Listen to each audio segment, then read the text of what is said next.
Anyone under the sun, anyone under the moon. Oh, Steve, we're gonna need some microphones. Where's Paul?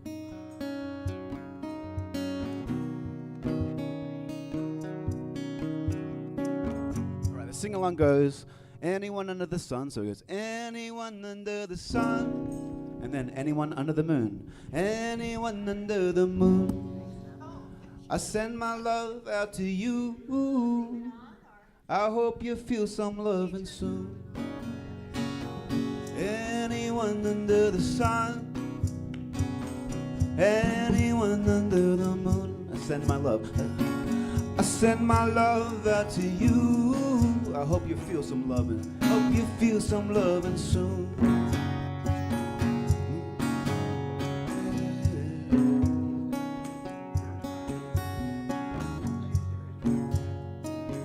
There's an ancient fear creeping here. There's an air of yesteryear.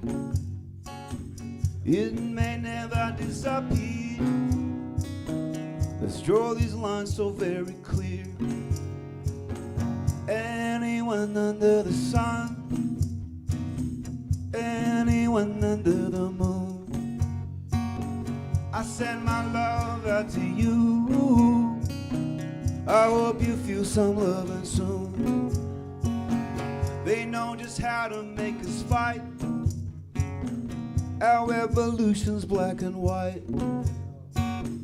The truth is where you shine your light, so we can see who has the right. Anyone under the sun, anyone under the moon. I send my love out to you. I hope you feel some loving soon.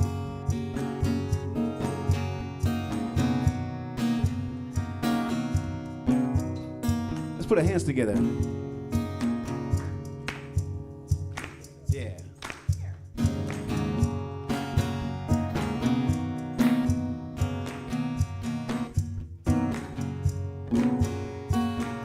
They say we got these separate ways. Then you watch how power plays. Now all I know and all I see is I am you and you are me. Anyone under the sun, anyone under the moon. I send my love out to you. I hope you feel some loving soon. Let's go one more time. Anyone under the sun, anyone under the moon. I send my love out to you. Oh, oh. I hope you feel some loving soon. So beautiful, everyone. Great rhythm too. Happy Sunday, and let's welcome our guest, Reverend Angela.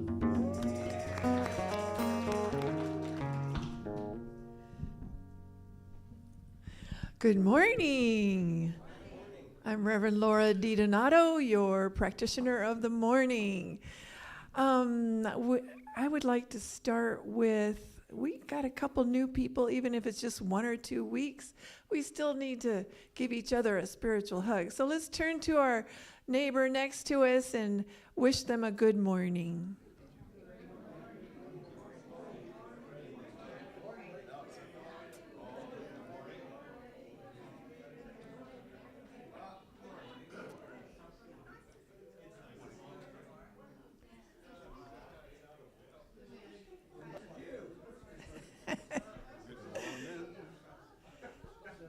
And now I'd like to continue the morning with the announcements. So, thank you, Steve, the magic man behind the desk. So we have the New Thought in the World Open Conversation with Reverend Dr. Guy, February 22nd, next week, from 12 to 1 p.m. That's always a blessing. And we also have a surprise book signing Sunday next week, February 22nd, with Mr. Larry Baker's new book, Suicide Survivor. You've got to read it. It's amazing. And he'll be doing a book signing and a reading. All right, next will be every Sunday, 9 to 10 p.m. is the Kinship Cafe, led by Jim. There you go. And then we have Hilltop's annual member board meeting, Sunday, March 15th. And that's something everyone is invited to. And it's very, very special and important that you're there. And then, of course, with Reverend Laura DiDonato, we have the youth program. Miss Susie is subbing today. And it is a full program, just like we have here for the adults. All right, and we have the Open Mind Gift Shop, and that is so special. We have so many new things every week. I go in every week and I find something new. And there's always a birthday or an occasion to buy. They have the amazing greeting cards that you won't find anywhere else. And of course, our prayer ministry, we love to pray with and for. We have practitioners here. Could we have the practitioners raise their hands? You can go up to them at any time and ask for prayer. And of course, Reverend Angela also.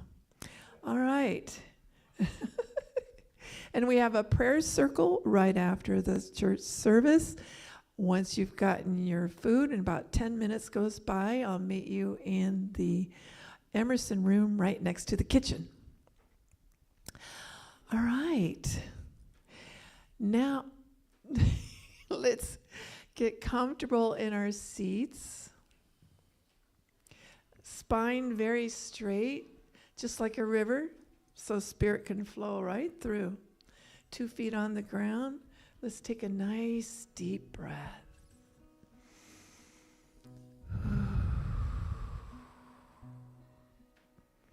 This beautiful morning, we are so grateful knowing that God's presence, Spirit, is the power and love in, around, and through all living things. This beautiful earth is an example of God's power. And I know that we are all unified through the divine flow of the joyful energy of living. Every living thing lives in joy.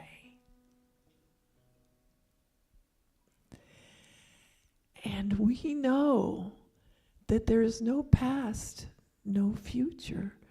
There's only now, which is the most powerful connection, the most powerful spiritual moment,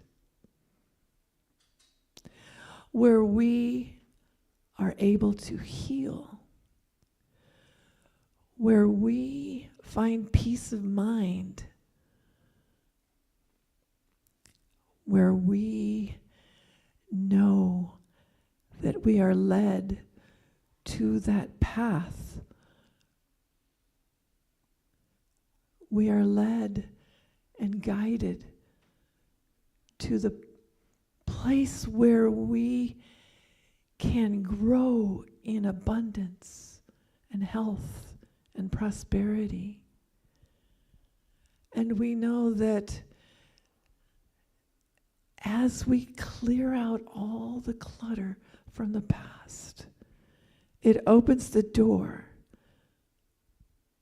And this moment is the first step to receiving our highest good.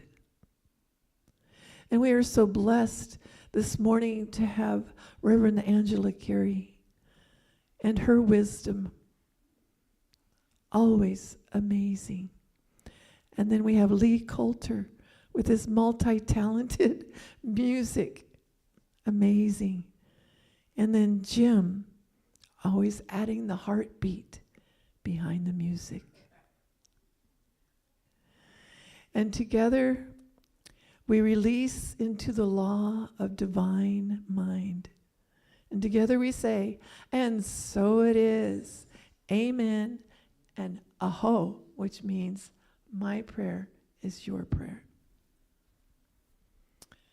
All right.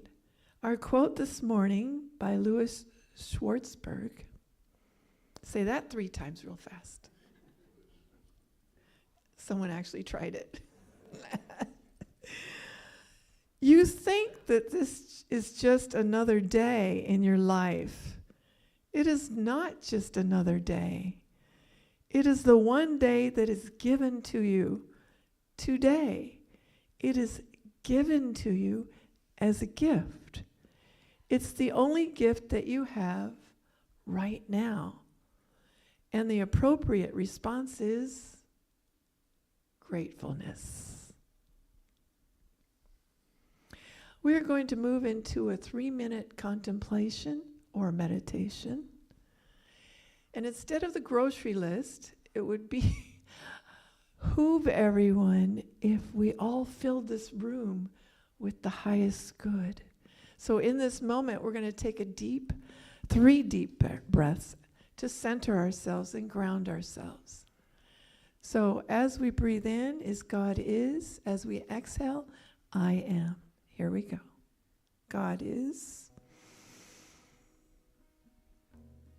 I am. God is. I am. God is.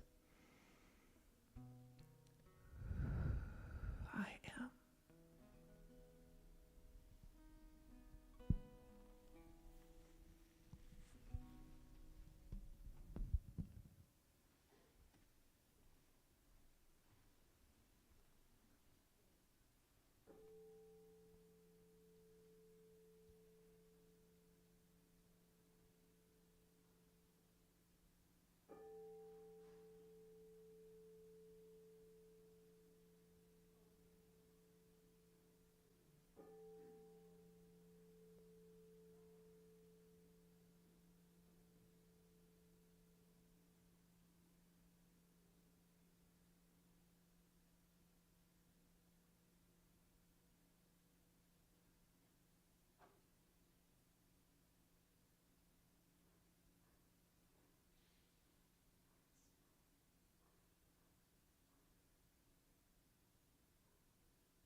Together we say, and so it is.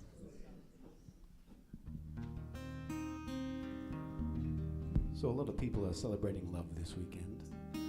So I wanted to play my song that I wrote in my late 30s when I finally figured out kind of what love meant to me, and it's about letting go. It's called Don't Belong.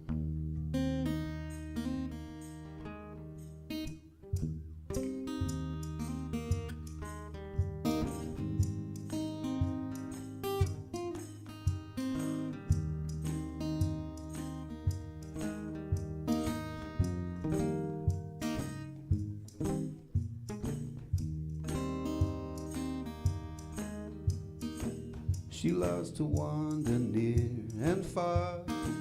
She loves to go where the wild things are. Oh, my girl, she don't belong to me. She found the only thing she could trust, a passport and a wanderlust. Oh, oh, my girl, she don't belong to me. Everywhere she goes, I know she loves me so, but she don't belong to me. Because she's free when she's flying beyond the sea, past the horizon. From her toes to her nose to her golden curls, she belongs to the whole wide world. My girl, she don't belong to me. She likes to ponder everything, take it in while traveling. Oh, oh, my girl, she don't belong to me. Parisian days and Parisian nights, Venetian waterways and northern lights. Oh, oh, my girl, she don't belong to me. Everywhere she goes, I know she loves me so, but she don't belong to me. Because she's home, out on the road, all alone in travel mode. No, I don't take it personally, 'cause she belongs to nobody. My girl, she don't belong to me.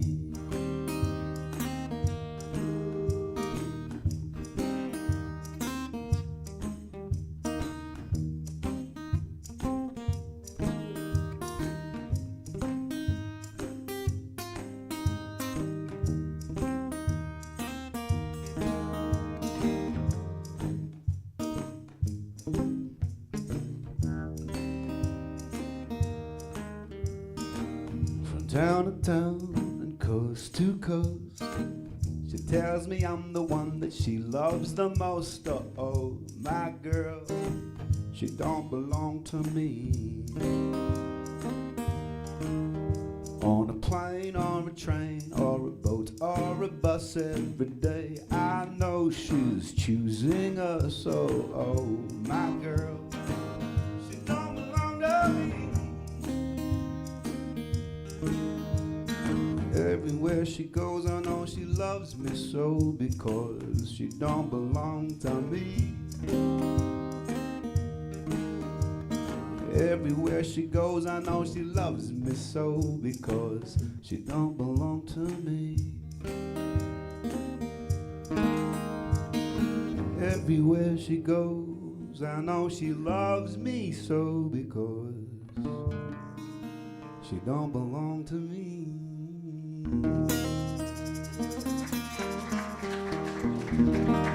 Thank you very much. Please welcome our guest Reverend Angela Geary.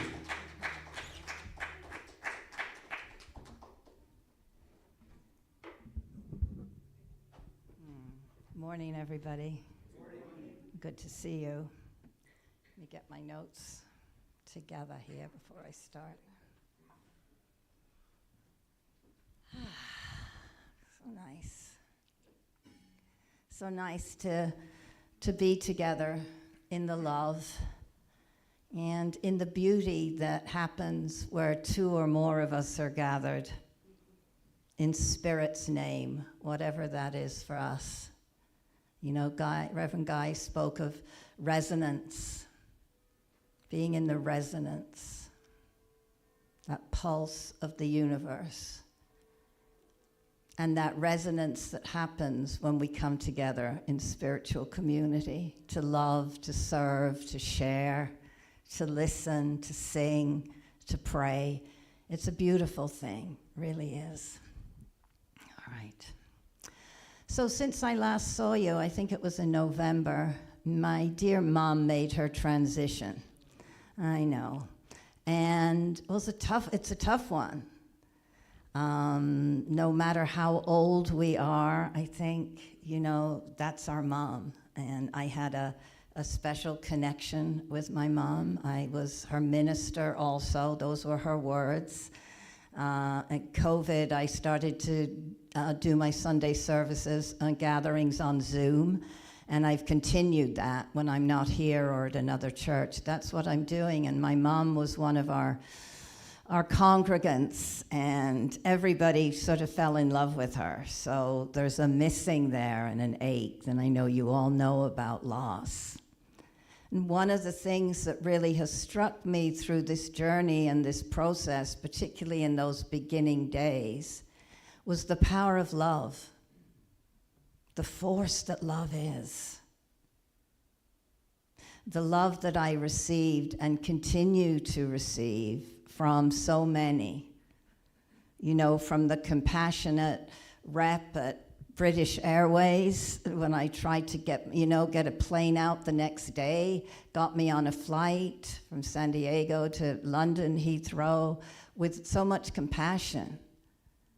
To the people that, you know, cooked meals and sent cards and texts and shared their love and their support in so many ways. And it's like, yeah, no matter what is going on, there's so much going on right now for all of us, I know, in our personal lives, and certainly collectively right now, that love is a force that keeps us going on through it all. There's such a beauty to that. And that love that my mom and I shared keeps on keeping on.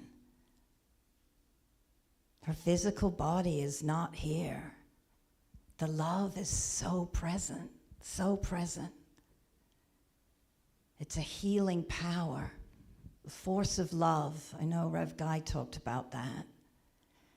So I think that's what I really want to focus on today. How do we keep our love light on through all these times, right? Marianne Williamson says, the world won't get better until we get better. Spirit can only do for us what it can do through us. The first two steps of spiritual mind treatment, which is our 5-step affirmative prayer, are recognizing that spirit is all there is, that there's a love and a power and a beauty and a harmony and a grace and a peace, many other qualities, a freedom in this field of spirit. And nothing, no thing can ever damage that, destroy that. Nothing can extinguish that flame. Who says it? Is it Browning? You know, we can desecrate the divine spark and we can never extinguish it. So that light is so powerful, more powerful than anything else. And I think we're called to rise up and being in resonance. I love that word. I've been playing with it. Being in resonance. What does that mean? Robert Grant would say, being in alignment with the harmonic field. That's his term for spirit, the quantum field, being in alignment with it. That everything is energy, and everything has a frequency. And the world of form is a slow, moving vibration. It's dense, it's slow. And that as we move up, we always say up, but as we expand out, as we move into the field, into the realm of spirit, God, whatever you call it, it's a faster, moving, higher frequency. That's all matter is slowed down energy. And so, in order to create this new world that we're being called to create right now, we're being called, I think, to be in resonance with the mind of spirit, with the mind of love, with the field of compassion and peace. That's what's going to change things.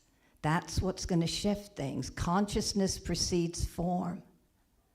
I think I did not follow my thread about the steps of treatment. Maybe I did. We align with that truth, right? God is all there is, and then we align with that in the second. I am one with God. God is all there is. You am one with that. We are it. Nothing out there we have to go and get. We just get to practice ways that we can let go, as Rumi would say, of our barriers to love. And let that light that is already in us, of that higher vibrational frequency, shine brilliantly and brightly. Let's take a breath and say just yes into that. One of the ways I think we can do this is, Tara Brach calls it practicing namaste. You know, namaste. The light in me sees the light in you. Namaste. To just practice that. Practice. To practice namasteing ourselves. I love that. Namasteing ourselves. Befriending those parts of ourselves. Practicing seeing that light, namaste, in others, especially those that we're challenged with. To practice. Because when we're practicing that, we're in resonance. We're resonating with a higher frequency. And you know, Michael Beckwith says there really isn't a law of attraction, there's a law of resonance. That we don't necessarily attract what we want, we attract what we are. That's why the first 2 steps of spiritual mind treatment are about aligning with who we truly are. Love, light, peace, compassion, joy, freedom. All of those things are the truth of who we are. When we're in that frequency, when we're in resonance with the benevolent universe, with the benevolent spirit, then we get to create the next step, which is realization, where we claim our good. Our good can only come. We can only bring in as much good, as much light, as much peace and joy as we feel and know we are. So we practice. And the practice is first and foremost, as I said, befriending all parts of ourselves. Because this chaos is our journey right now. What's in the way is the way. Here we are. This is a divine crisis. And there's something beautiful being born through all of this. And some beautiful thing that we are being called to. And it's to let go of the ways we fight, the way we you're right and I'm wrong, the way we judge, the way we do separation. I can use I, the way I do. To rise up and be in that unity consciousness that we're born to be, to breathe and say, how can I shine my light? How many of you have been following or were following the monks that walk for peace? There it is. People yearning and craving. The masses that showed up for that was so touching, wasn't it? People craving and desiring that message of peace, of understanding, of coming together around a common good and something positive. That changes the world. Those monks walking changed the vibration of the towns they walk through. They changed the vibration, I would stretch and say, of the nation, of the world. It only takes a few degrees for the tipping point, for things to shift. So no act is too small. No act is too small. So we practice, and they were practicing namaste, basically. Just beings of light, walking for peace, holding that vibration in resonance with the universe, in resonance with peace and unity and love and joy and nothing else, nothing else. I never heard any of them complain about how their feet hurt, and they must have, how tired they were. I never heard any complaints about the cold, freezing temperatures and the snow they were walking in or any of that. That's the vibration, and it's a practice. So we start with ourselves. I read somewhere that this year, the new energies that are coming in, this year is about like letting go of self-abandonment. We're not abandoning ourselves anymore. And we know that we have a light and a love and a power and a beauty within us, spirit, beating our heart and breathing our breath, expressing so beautifully and powerfully as us. And yes, we have flaws. We all do. And the good news is we are spirit, and we can be the light that we're born to be, and we are the light, and we're human. That doesn't extinguish the light that shines within us. We may judge ourselves for judging. We may have resentments, jealousies, anger.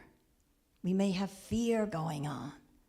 And that's all right. Those parts need to be embraced. Namaste, we say, to our inner family. Namaste to the anger that arises. Namaste to the part that's judging right now. Because love is a force and a power, and love heals everything. And if we can love those parts in ourselves, we can love those parts in other people too. We can. So it really starts with that practice. The parts, we have said this a million times, but it bears saying again and again. The parts of us that we have the hardest time loving and accepting and having compassion for are the parts that need our love and compassion the most. And it has to come from within. It has to. We're called to do the work of reaching in deep inside and finding, where am I out of alignment? Where am I not in resonance? Where do I get reactionary? Where does my anger rise up? What is, where are my resentments? Who, what have I not forgiven? And it's okay. But we bring it back round through love. Love is a force. Love is a power. And as we love ourselves, we are set free. And we can rise up into the light and be the light.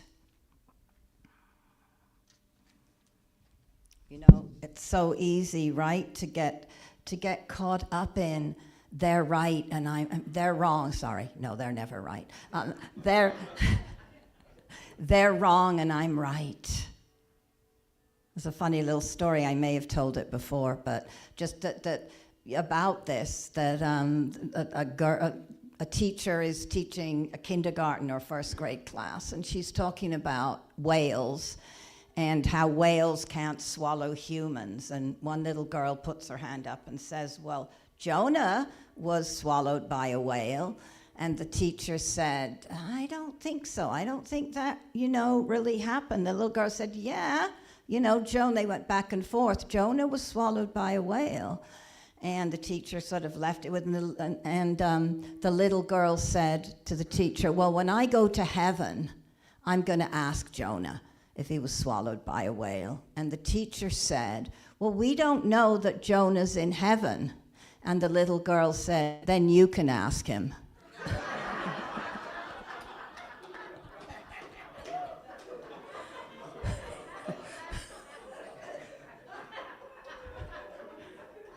Right? We laugh. So we all have that, right? We all have that. I want to be right, and you're wrong. You have to be. And it doesn't mean that we have to agree. It doesn't mean that we have to agree. Gregory Boyle, who wrote Tattoos on the Heart, says, love yourself as God loves you. He talks about the know-whatness of God. That spirit, that divine love, infinite presence. In the Bible, it says God loves the sinner and the saint alike. It's that, right? No matter what. Spirit doesn't love us more when we're at our best and not love us when we're at our worst. That's crazy. There's only love. It's only love. And we're held in it all of the time, no matter what. So to let ourselves be held by Spirit as we sit with our different parts and feel Spirit kiss us on the forehead, so to speak, kiss our brow. Hover over me, Spirit. I'm hurting right now. Invite Spirit in. Create safe space for yourself. Allow your feelings. We have to allow our feelings, and we're so not good at that in this culture. Because what we don't express and allow leaks out. And it leaks out in anger at other drivers on the road, or anger at those that we don't agree with, or being right and others are wrong. It leaks out in ways that are not serving our world right now. All feelings are valid and held in a safe container and giving room to express. We can then come back into alignment and step out and be in resonance with the universe. So remembrance of who we are. When we remember who we truly are, we're in that beautiful place of resonance. And life may not be perfect. And life may be difficult and challenging. And we're in resonance. And there's something that carries us in that. I had this experience. My mom had a fall, and we thought she was recovering, so I was she lives in England, or she lived in England. So I was going to go in a few days, I can't remember, to see her. And then we got a call one day that she was in kidney failure, kind of out of the blue. And then sort of the next day, she's being moved to hospice. So as I shared, I tried to get on a flight to go and be with her, and I was leaving Saturday morning or Saturday afternoon, I think it was, and I got a call late Friday night that she had made her transition. So, let's take a breath. So I decided to go, and the idea was for me to go and check things out. We thought Mom was I was going to be visiting her at the hospital. Sonny would come later, and we'd visit. Anyway, I was by myself, and I left the next day knowing she had made her transition. And I had, the 14-hour flight. And I thought, I've got to get it together. I can't be in grief, right? I mean, I can love myself, but I got to get to that place that is beyond it all. And the flight they had got me on was a short flight from San Diego to Phoenix, and then from Phoenix to London. And so I got on the Phoenix flight, and I was way at the back. I was at the very back, I think, of the plane, and I had an aisle seat, and there was nobody else around. It was miraculous. And I just went into prayer. I went into prayer, and I went into all the breathing, the pranayama techniques that I know that kind of help me move my energy, the energy in my body, and help me get high, help me get to spirit. And I remember, I can still remember that. I remember feeling lifted, and just held in a light and a peace that accompanied me all the way until however many hours later I arrived. That is always accessible to us, always. We just have to sit down and do the practice. We just have to remember the sacred pause, to stop and say, let me go to spirit. Spirit's always there, that light, that peace. We have to create a portal for spirit. We have to take the action step of meditating, of praying, of chanting, of singing, of communing in nature, whatever, yoga, whatever it is. More practice lifts us. Namaste to others. James Baldwin says, the longer I live, the more deeply I learn, whether we call it friendship or family or romance. It is the work of mirroring and magnifying each other's life. So what is it that stops us? We know all this. What is it that stops us? And again, we ask these questions from a neutral, non-judgmental space. What stops us? It's so easy to have a negative bias. It's so easy to practice what Tara Brach calls bad othering. Bad othering. They're bad. They're wrong. So that's, the calling is to practice namaste. Sometimes the habit is to scan for what's wrong, right? And when we do that, what's wrong, we have a habit, the survival brain, the ego, of what's wrong, and how are we different from them or you or I. And the truth is, we're all one. We know this. We know this.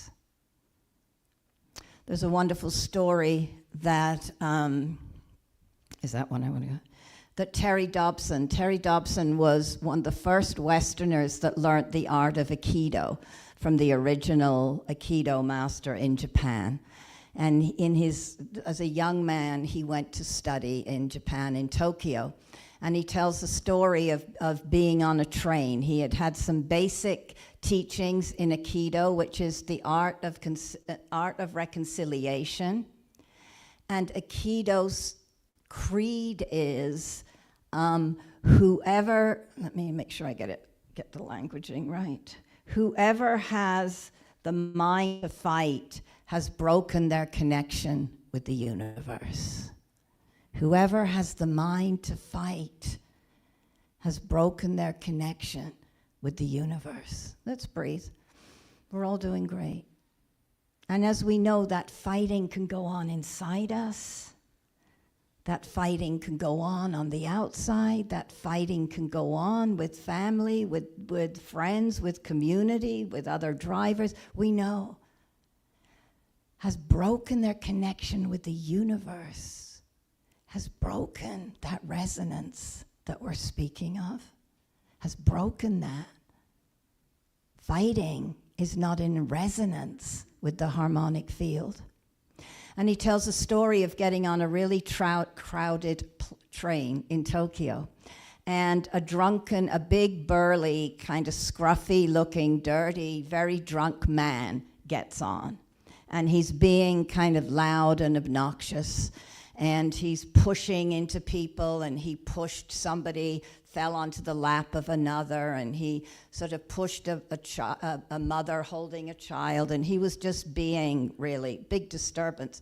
And Terry could kind of feel himself he kind of stood up, and he could sort of feel himself ready for, whatever, ready. He was ready to kind of tell him to go sit down. And he said something. He said something, hey man, or whatever he said, and the guy got really sort of agitated and said, okay, you want to fight, all right, come towards me. And then all of a sudden, Terry looks over, and there's a really old, this is a true story, an old man in a kimono, just beaming. And he says he starts to try and engage the drunken man. He starts to try to talk to him. He says, come over here, come here, let's talk. And at first the man is kind of, I don't want to talk to you. And then he says, come over. And he asks, what do you like to drink?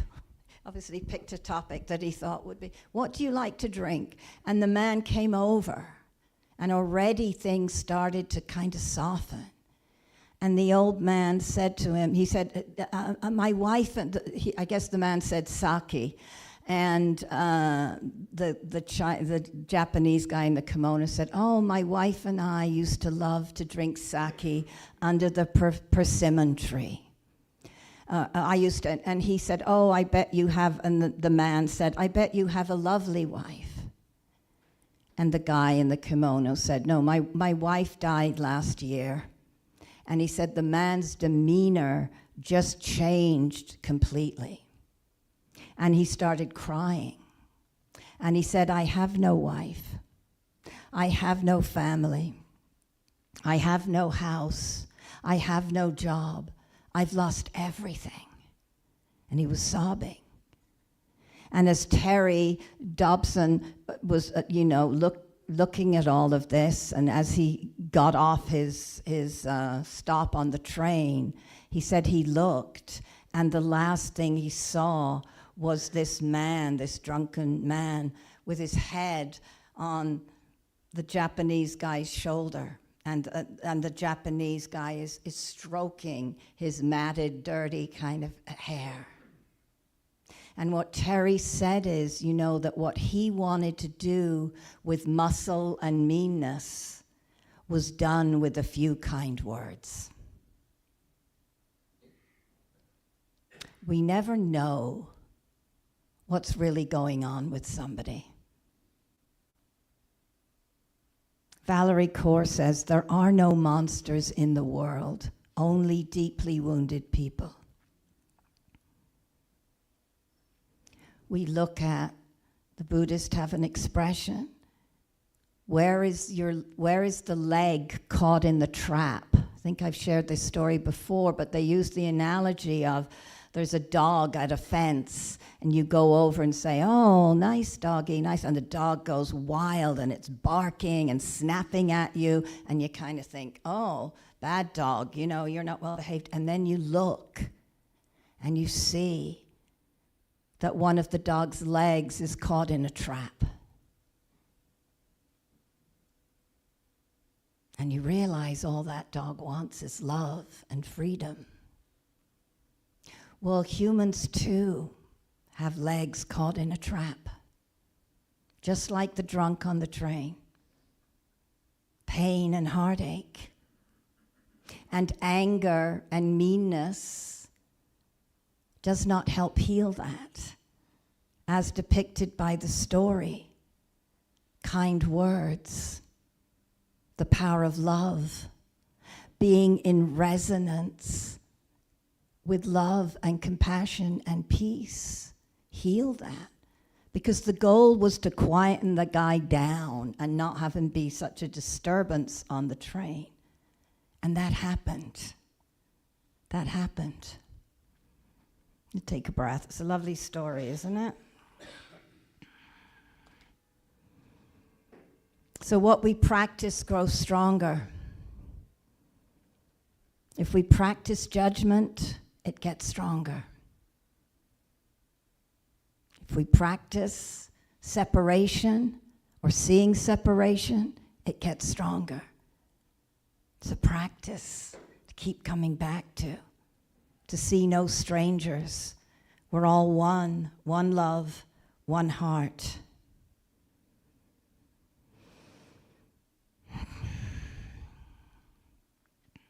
So we see the hurting spirit behind the brokenness.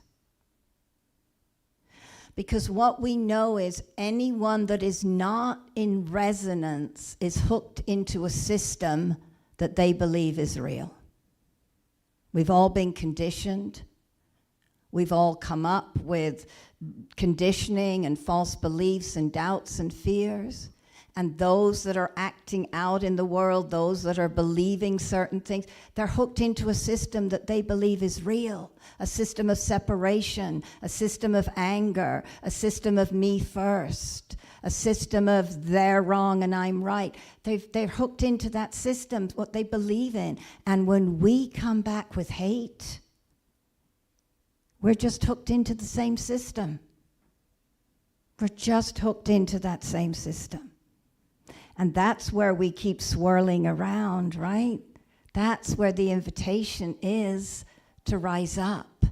We don't have to be hooked by that system. This is by Rachel Naomi. The places in which we are seen and heard are holy places. They remind us of our value as human beings. They give us the strength to go on. They give us the strength to go on. You know, there's a story about Martin Luther King. Apparently at one of his rallies and speeches, someone spat in his face. And he took his handkerchief out of his pocket and wiped off the spit and handed it to the person and said, "Here, I believe this belongs to you."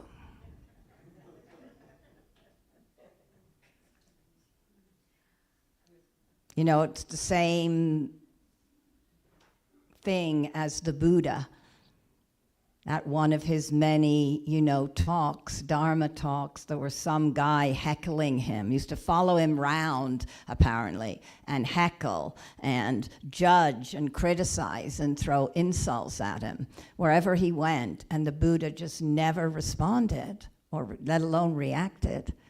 And then one day, one of his disciples or followers asked, God, how come, you're not so angry and you're just not responding to this guy? And the Buddha said, when someone gives you a gift and you don't receive it, who does it belong to?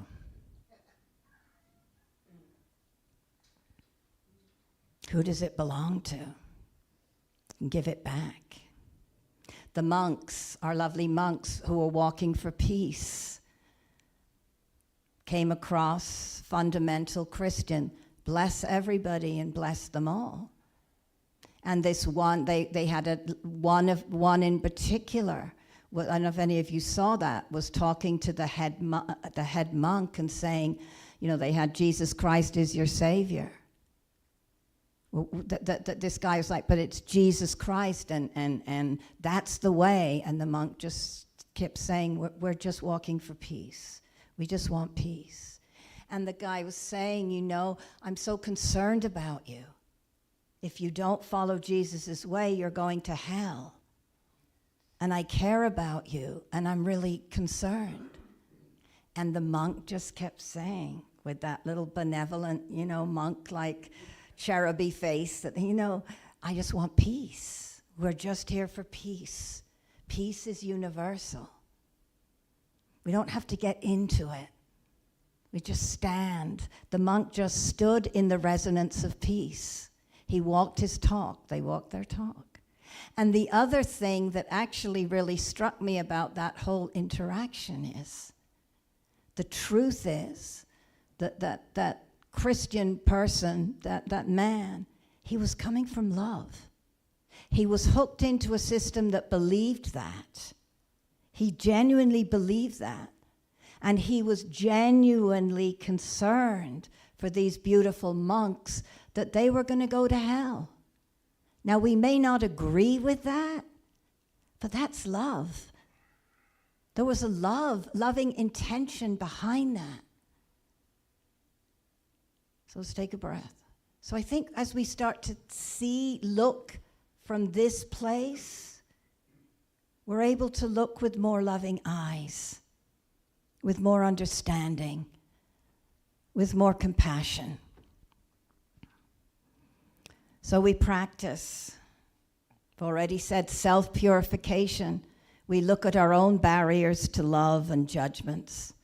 We take responsibility for where we may be feeling stuck. Where is our leg caught in a trap? Where are we not free? From a place of loving compassion and namaste with ourselves. And then we ask, am I looking with fresh eyes? Especially to people we're closest to. It's so easy because really we get to practice with each other. We get to practice in our communities, with our families, with our partners. That's enough to practice right there, right? We get to practice. And it's so easy, I know it is for me, to say, he, she always does this. That's how they always are, or that's the way they have always been.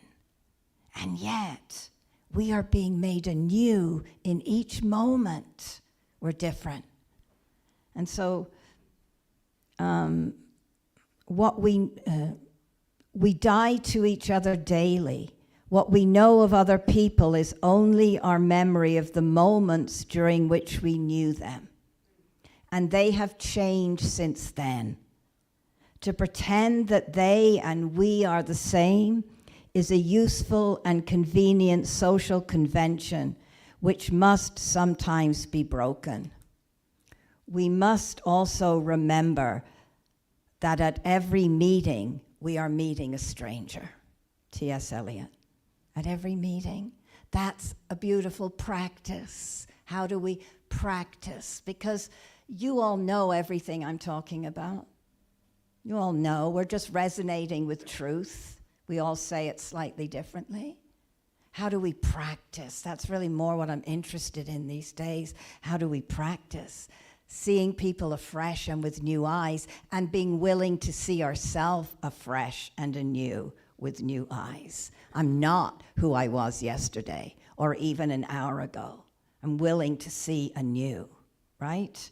And then also to see the base. Are we willing to see the basic goodness, the basic beauty, the basic love in all beings, in everyone? And this is from Anthony de Mello. Look for things in them that you may have missed because of familiarity. For familiarity breeds staleness, blindness, and boredom. You cannot love what you cannot see afresh. You cannot love what you are not constantly discovering anew. So we need each other. We need to be in resonance together, right? To sing, to pray, to drum, to chant, to do all the wonderful things that happen in community. To hold tight to the ones who bring out the best in us right now. This is the calling. Agape love. Look to where love is possible. That's our practice. How can I choose love in this situation, right? We live into what we can imagine Again, Valerie Kaur says, our dream must be bigger than their nightmare. Can our dream be bigger right now than the nightmare we're seeing unfolding around us? Can we trust in that? Can we be in that high vibration and resonance with the universe?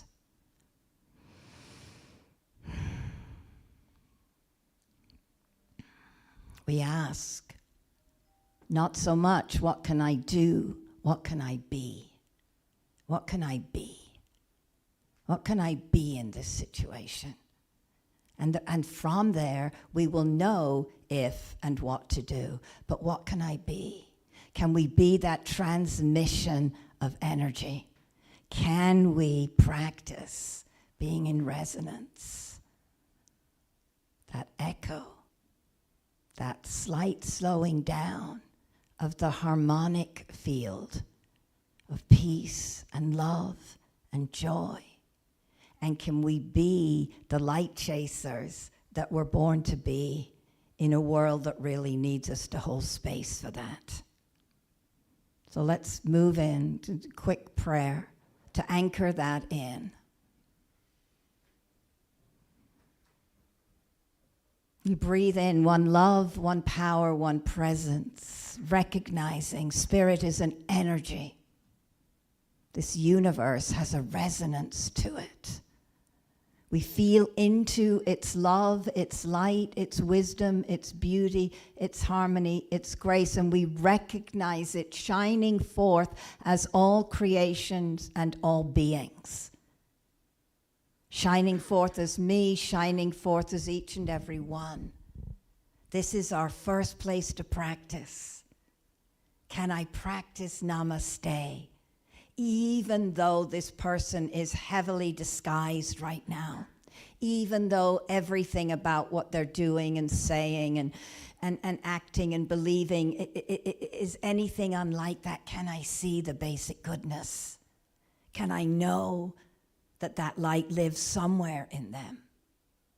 And so we practice, and what we practice grows stronger. And we practice first and foremost by remembering who we are, by being compassionate and kind and loving with all parts and aspects of ourselves, by seeing ourselves as the bright shining stars that we're born to be. And then it is easier for us to be that out in the world, to choose kindness, to choose compassion, to choose love, to choose peace. I can choose peace over this. And we breathe deeply, for we are in a contraction right now. And so we keep breathing, and we keep trusting. And I'm knowing for all of us that we stand with the faith of God, Goddess itself, trusting what's in the way is the way, trusting that this is just an opportunity for us to rise up and rise strong into the light beings that we're born to be. That's what this is all for. Grateful that we have each other, hold each other's hand and hold each other's heart through the journey of it all.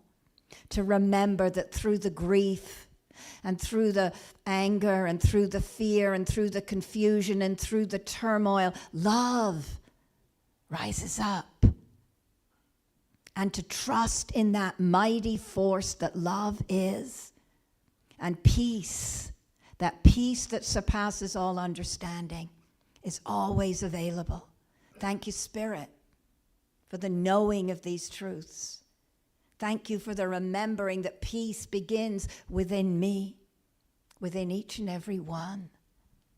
We rise up and we rise strong together, befriending ourselves, befriending each other, practicing resonance, true belonging.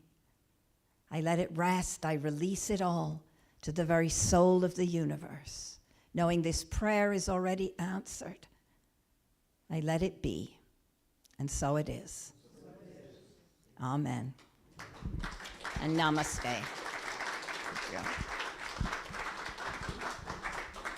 Thank you.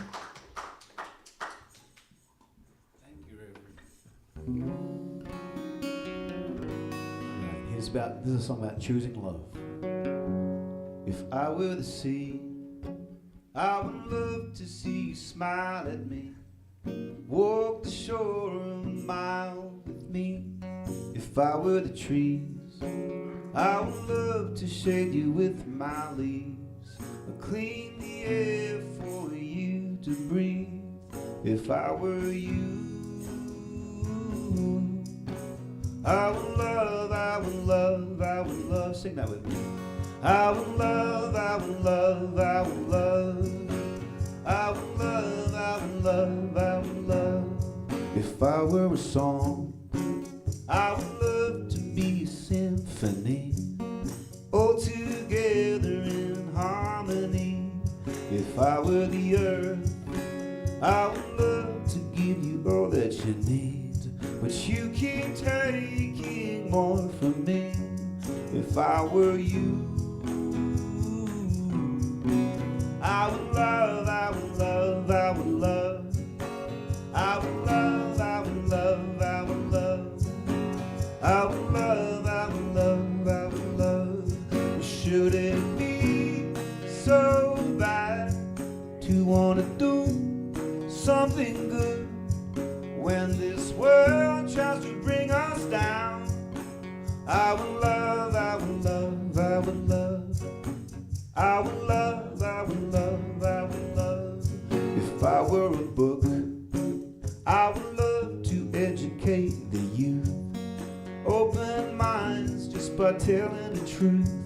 If I were a pen, I would love to write to your friend. I'd be so proud of the love we share. Yeah.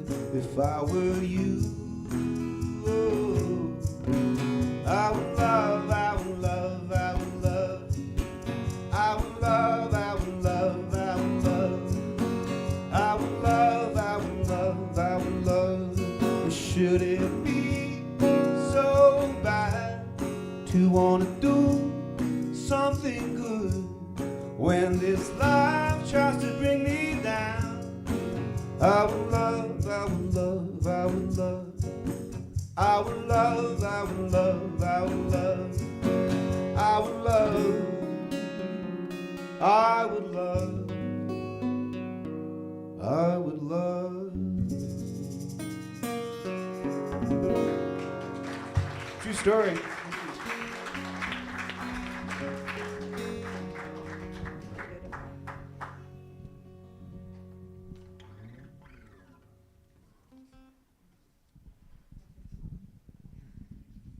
And now it's that time of giving. I'm going to share a quick story about resonance. Thank you for that.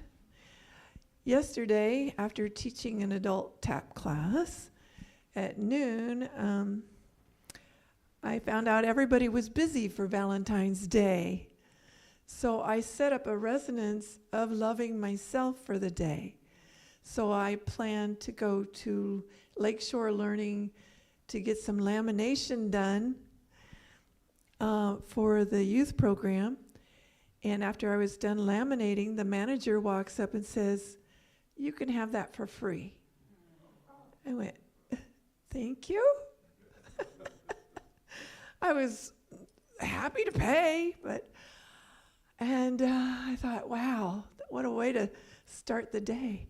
So then I was hungry, so I went to an Indian restaurant nearby, Tiki Tiki or something like that. Wow, gourmet Indian food. I had no idea they were there. And I was just sitting there, and the manager walks up and hands me a rose. I went, wow, this really is my day. Didn't give anybody else one. And there was ladies everywhere. So I took my rose, and then I thought, oh, I deserve a movie. So the most romantic one out right now is Wuthering Heights. Oh my gosh. Did anybody see it yet? Oh my gosh. It's a modern day sort of Romeo and Juliet, but more passionate. should be rated something R plus. Anyway, and so my whole day was filled with love and people giving. And so I'm paying it forward to my community, which is right here, and filling the church with the resonance of giving and receiving. It's both. And so I had a whole day of receiving, and now I'm in the mood for giving. Thank you. People coming through. People like you and you and you. You didn't have to, but you do. You keep on coming through. Yeah, you. Yeah, you. Thank you.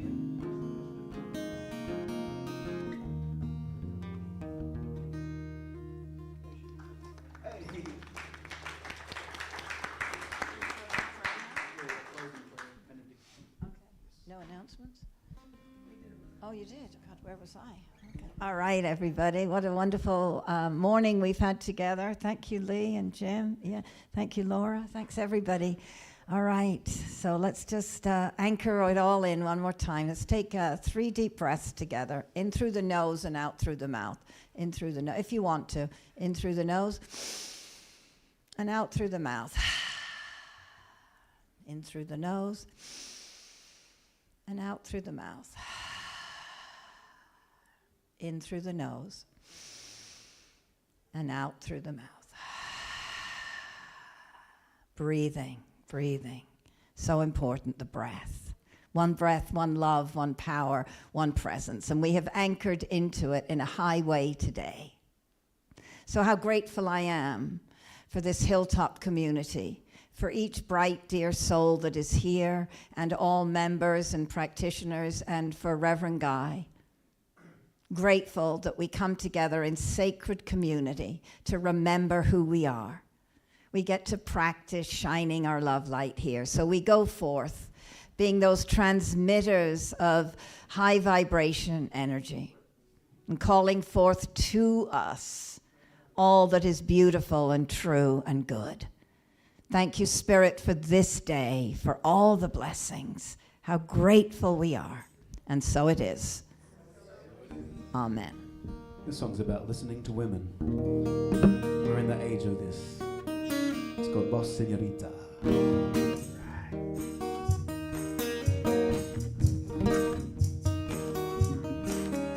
You can tell by her walk now she don't play games.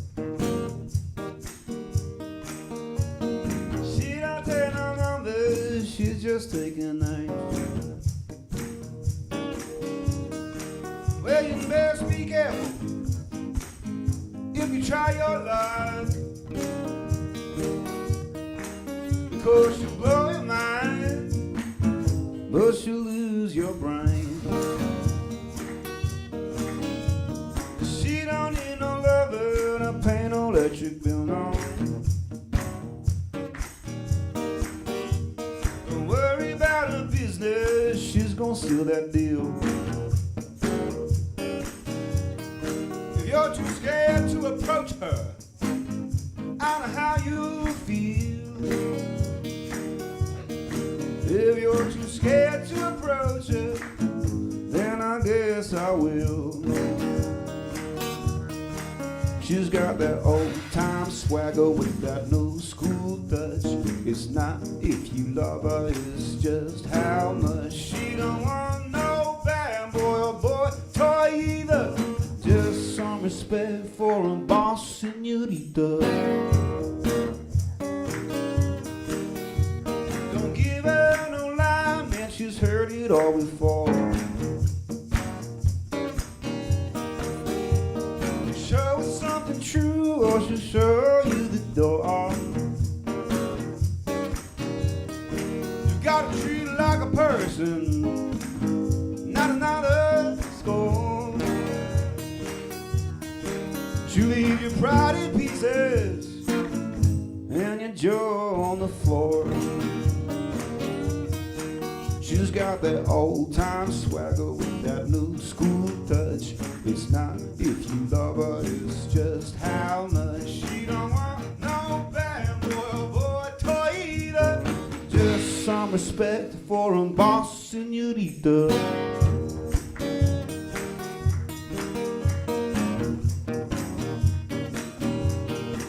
If you want it how I do, well, I guess you say I failed. But I thank my lucky stars I'll live to tell the tale. Because I lived and I learned, you've got to swallow your pride.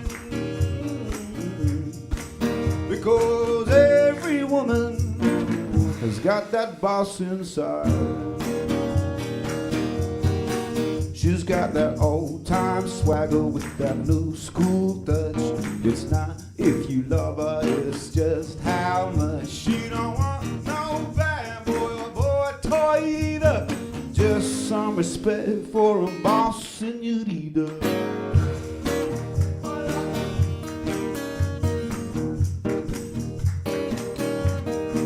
Well, you'd best be careful if you try your luck, because she'll blow your mind, and she don't give a no.